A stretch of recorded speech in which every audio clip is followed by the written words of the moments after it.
I'm joined by Democratic strategist Zahra and conservative radio host of the Steve Maltzberg Show. Thank you both for being here. Thank you. All right, well, this is a bit odd as the left is now aligning with President Bush and the right against him. Zahra, we'll start with you. Was this the right move, and will it help ultimately?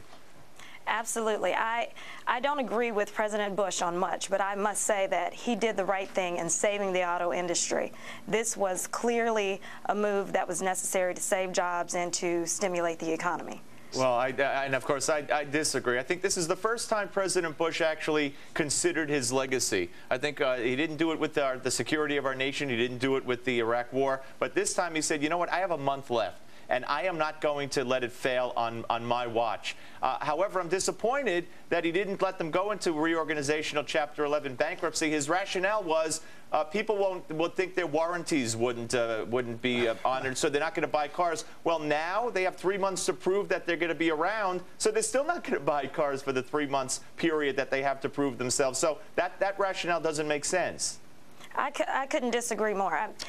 The credit crunch is essentially what the auto industry is dealing with now. They can't, it's one thing to build the cars, but it's another thing to get people in the cars. And right now, because people can't get credit, and because the auto industry has been squeezed in this credit crisis, this is essentially why this auto industry needed to be bailed out, and that's why it was the right thing to do.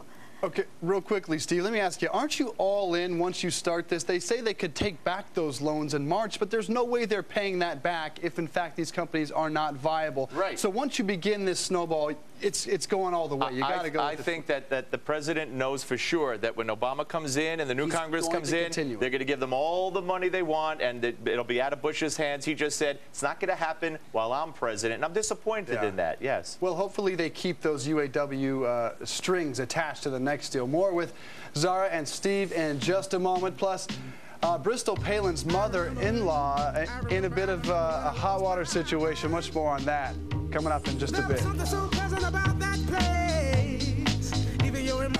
We are back this morning with Democratic strategist Zahra Buck and conservative radio talk show host Steve Maltzberg, where let's talk about Caroline Kennedy. It appears that she's going to get this Senate seat after all, and the experience question is coming up. Steve, is it a problem for her? Do you think she hasn't really addressed it yet? Do you think she will, and do you think it's going to be a big problem for her? Well, I've talked to her cousin, and I've heard her own explanation of her experience, and she says she served on the board of the ballet. She's written 2 books on the Constitution. She raised money for education. I guess you could be a community organizer, be qualified for president, and you could be a fundraiser and be qualified for the U.S. Senate. That's the extent of her experience. Come on. And she hasn't voted since 1988. She's very rarely voted. That's come to light as well. I mean, come on. She's been busy. She's been busy on Tuesday. Steve, what do you think? Does she have the qualifications to be a senator?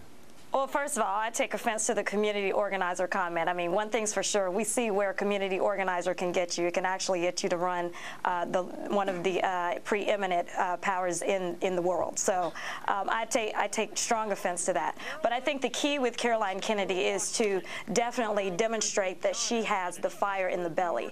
And right now, that's what she's actually dealing with. And she's going to have to go upstate New York. She's going to have to get to know what the people in upstate New York think is most important, and that's what she's going to have to do. Steve, she also has a spotty voting record at best, but here's, I guess, my problem here is it's one thing to run on no experience. It's entirely something else to appoint someone with no experience. I have no problem with someone running and the people elect you. I agree. But when you're appointed, it just reeks of entitlement and all the things we don't like about politics. I mean, in the entire state of New York, there's nobody more qualified to be the senator for 2 years than Caroline Kennedy.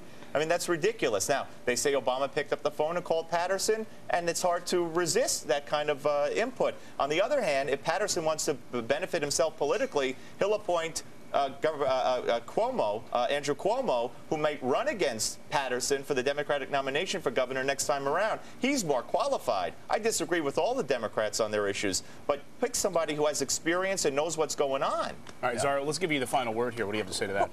Well, I've talked to a congressman from New York who's very close to Governor Patterson, and one thing that he said, and I think that we can leave everyone with, is with Governor Patterson, always expect the unexpected, so he'll always keep us guessing. That is very true. All right, Zahra Buck, Steve Maltzberg, thanks so much for coming in and debating all this morning. Thank you.